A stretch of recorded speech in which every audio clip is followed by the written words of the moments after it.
Atras.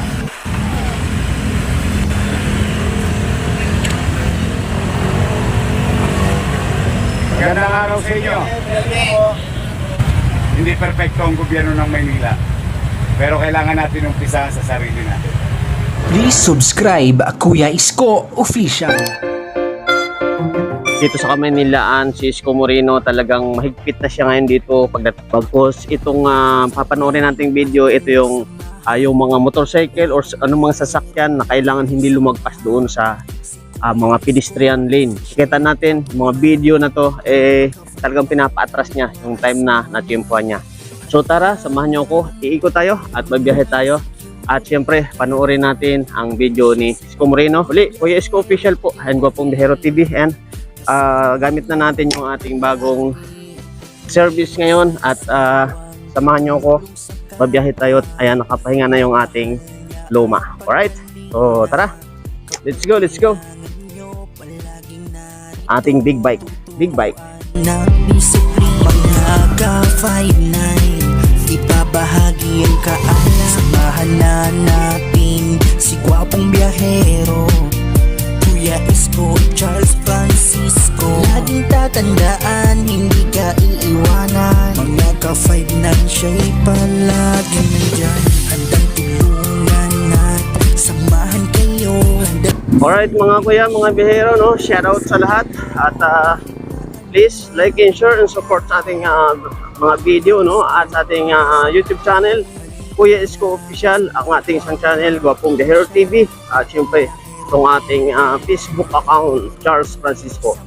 So right, nasa daan tayo ngayon, no? Gamit natin yung ating Big Boy. Yan, Big Boy na lang pangalan natin dito. Big Boy. Babiyahe tayo at samahan niyo ako.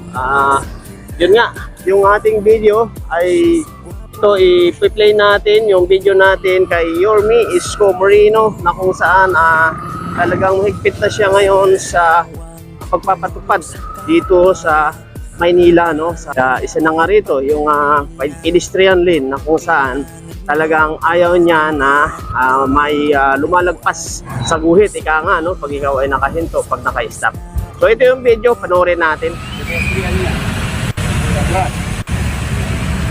Atras.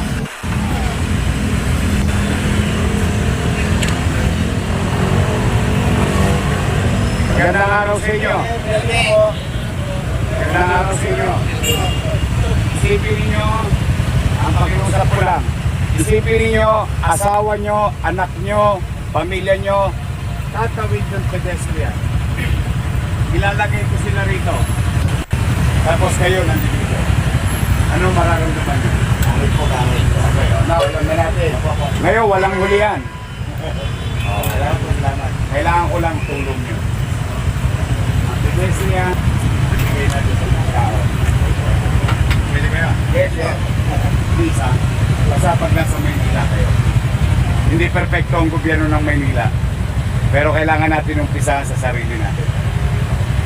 Please, medyo malimit kayo at nasa accident kanina. Dahil nasa una.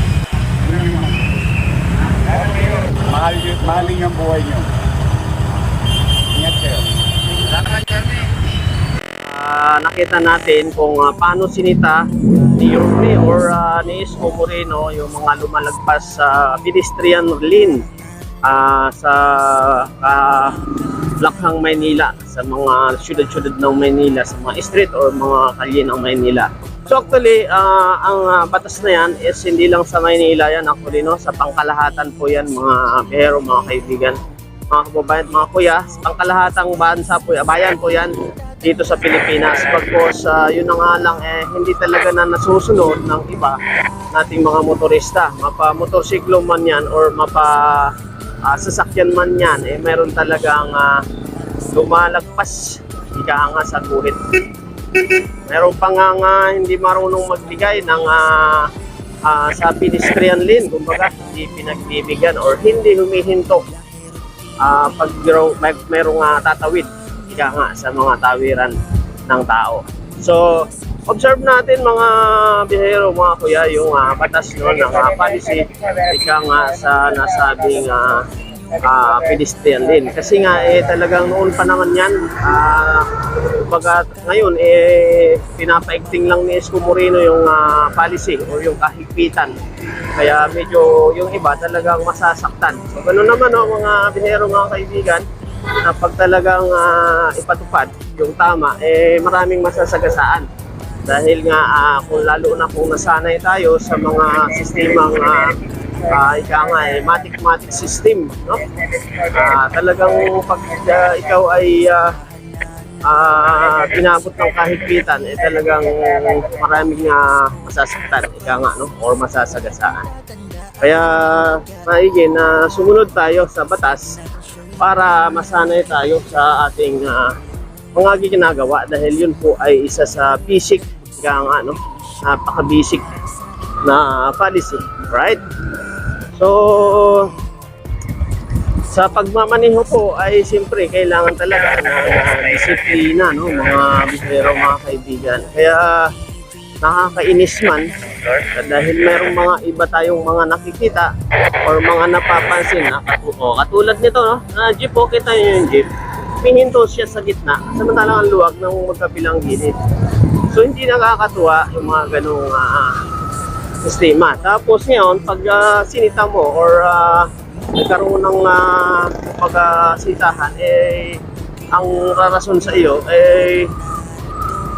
di naghahanap buhay. Yun nga lang, ang problema, lahat naman tayo ay naghahanap buhay. Pero ilagay lang natin sa tamang proseso or sa tamang situation. Hindi yung naghahanap buhay tayo ay napapapurisyo naman yung ibang tao or meron tayong napupurisyo na ibang tao. So ganun lang mga biyahero, no, mga kababayan. So right, pag tumaong kayo ng Maynila, talagang observe na natin yung batas trapiko dahil mahigpit po ang pamunuan ng ating mayor ngayon na si Isko Moreno. Okay, so salamat po sa mga comment, nag-like sa ating mga video upload. Salamat at mabuhay po ang lahat. At sana paki-like and share and siyempre mag-subscribe sa ating channel Kuya Isko Official. So thank you very much and mabuhay.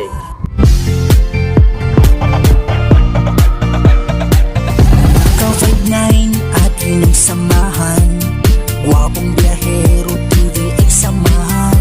Si Kuya Isko Official nandito na, mga ka-5-9 halina at sumama. Handa niyang tulong mga security guard.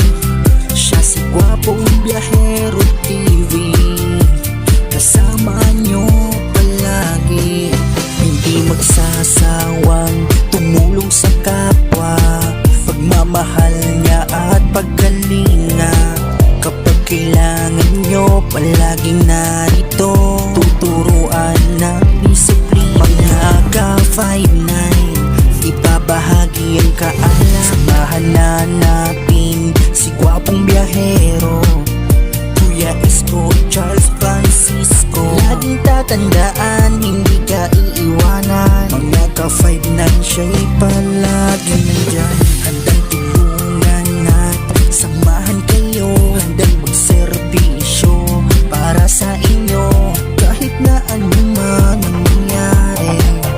Kuya Isko ang nasa tabi, halika na, samahan na natin siya. Gwapong Biyahero TV ay Biyahero TV ay samahan.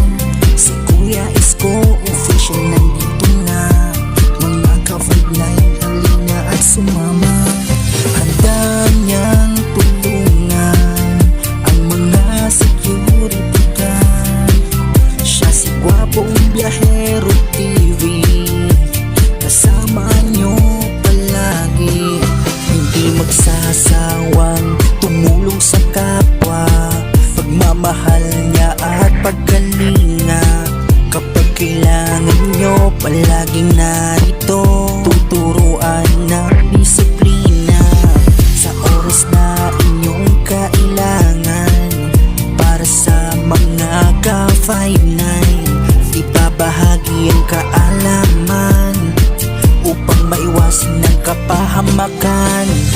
ayan mga kuya, salamat sa mga nakapanood. Nandito na tayo. Oh, mayroon tayong idol dito, tropa. Oh. Okay, so thank you very much po. Mabuhay ang lahat. Kaya Bye-bye. iwanan mga ka-5 na siya'y palagi nandyan.